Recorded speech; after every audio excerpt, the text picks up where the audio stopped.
بسم اللہ الرحمن الرحیم۔ ناظرین کرام، اسلام اور کفر کے درمیان 17 رمضان المبارک کو ایک جنگ لڑی گئی جسے غزوہ بدر کہا جاتا ہے۔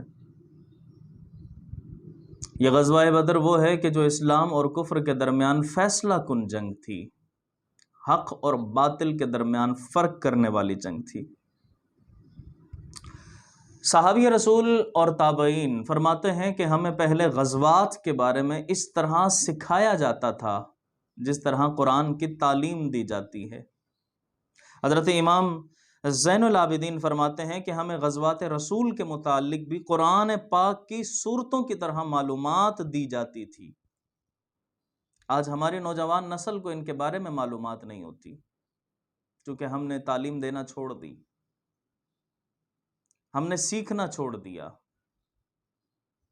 لیکن یہ وہ غزوہ تھی کہ جس کے اندر رسول اللہ صلی اللہ علیہ وآلہ وسلم نے غزوہ شروع ہونے سے پہلے آپ نے جانثاروں کو ایک خطبہ ارشاد فرمایا، اور وہ خطبہ کیا تھا اور اس سے ہمیں کیا درس ملتا ہے، ہمیں کیا سبق ملتا ہے۔ آئیے ناظرین کرام، میں مختصر انداز میں وہ خطبہ بھی آپ کے سامنے پیش کرتا ہوں جو کہ کتاب سبل الہدی والرشاد کے اندر ذکر کیا گیا ہے، اور پھر آخر میں اس سے ہمیں درس کیا ملتا ہے، ہمیں کیا سیکھنے کو ملتا ہے، وہ بھی آپ کی خدمت میں عرض کروں گا۔ نبی کریم صلی اللہ علیہ وآلہ وسلم نے ارشاد فرمایا کہ میں تمہیں اسی بات کی ترغیب دلاتا ہوں کہ جس کی ترغیب اللہ نے دی، اور میں تمہیں ان کاموں سے روکتا ہوں جس سے اللہ تبارک و تعالی نے منع فرمایا۔ آپ نے فرمایا کہ وہ اللہ حق بات کا حکم دیتا ہے اور سچ کو پسند فرماتا ہے، بھلائی پر نیکوکاروں کو اپنی بارگاہ میں بلند مقام عطا فرماتا ہے بھلائی کرنے پر، اور فرمایا وہ اسی مرتبے سے یاد رکھے جاتے ہیں اور فضیلت پاتے ہیں۔ آپ نے فرمایا کہ آج تم حق کی منزلوں میں سے ایک منزل پر ہو، اس مقام پر اللہ وہی عمل قبول فرمائے گا کہ جو عمل صرف اسی کے رضا کے لیے کیا جائے گا، اسی کی خوشنودی کے لیے کیا جائے گا۔ آج تم جس مقام پر کھڑے ہوئے ہو، آپ نے فرمایا کہ بے شک مصیبت کے وقت صبر یہ ایک ایسی چیز ہے جس سے اللہ تبارک و تعالی رنج و غم دور فرما دیتا ہے۔ اب غزوہ تھی، ظاہر سی بات ہے کہ اس غزوہ کے اندر کوئی پھول تو لے کر نہیں کھڑے ہوں گے، مصیبتیں پریشانیاں آئیں گی، اسی لیے رسول اللہ نے حوصلہ افزائی فرماتے ہوئے ان کو فرمایا کہ صبر ایک ایسی چیز ہے کہ جس کے ذریعے اللہ تبارک و تعالی رنج اور غم دور فرما دیتا ہے، اور اسی کے ذریعے تم آخرت میں نجات پاؤ گے، صبر کے ذریعے ہی نجات پاؤ گے۔ اور تم میں اللہ تبارک و تعالی کا نبی موجود ہے کہ جو تمہیں بعض چیزوں سے ڈراتا ہے اور بعض چیزوں کو کرنے کا تمہیں حکم فرماتا ہے۔ آج تم حیا کرنا کہ کہیں ایسا نہ ہو کہ اللہ تبارک و تعالی تم سے اپنی ناراضی والا عمل ہوتا دیکھے، کیونکہ وہ فرماتا ہے کہ اللہ کی بیزاری اس سے بہت زیادہ ہے جیسے تم اپنی جان سے بیزار ہو۔ ایسا کوئی کام نہ کرنا، ایسا کوئی عمل نہ کرنا کہ جس سے اللہ تبارک و تعالی ناراض ہو جائے تم سے۔ اس نے اپنی کتاب میں جن باتوں کا حکم دیا ہے ان کو دیکھو، اس کی نشانیوں کے اندر غور کرو، ذرا فکر کرو کہ اس نے تمہیں ذلت کے بعد عزت بخشی۔ اس کی کتاب کو مضبوطی سے تھام لو، مضبوطی سے پکڑ لو، اور وہ تم سے راضی ہو جائے گا۔ تم اس موقع پر آزما کر دیکھ لو، یہ سخت موقع ہے، اس موقع پر تم اپنے رب کو آزما کر دیکھ لو کہ تم اس کی رحمت اور مغفرت کے مستحق ہو جاؤ گے۔ خالق کائنات تم پر رحمت نازل فرما دے گا، خالق کائنات تم پر مغفرت نازل فرما دے گا، جس کا اس نے تم سے وعدہ کیا ہے، اور بے شک وہ اپنے وعدے کے خلاف کوئی کام نہیں کرتا، وہ اپنے وعدے کے خلاف کوئی کام نہیں کرتا۔ اس کا قول سچا ہے، اس کا قول حق ہے، اور اس کا عذاب بہت سخت ہے۔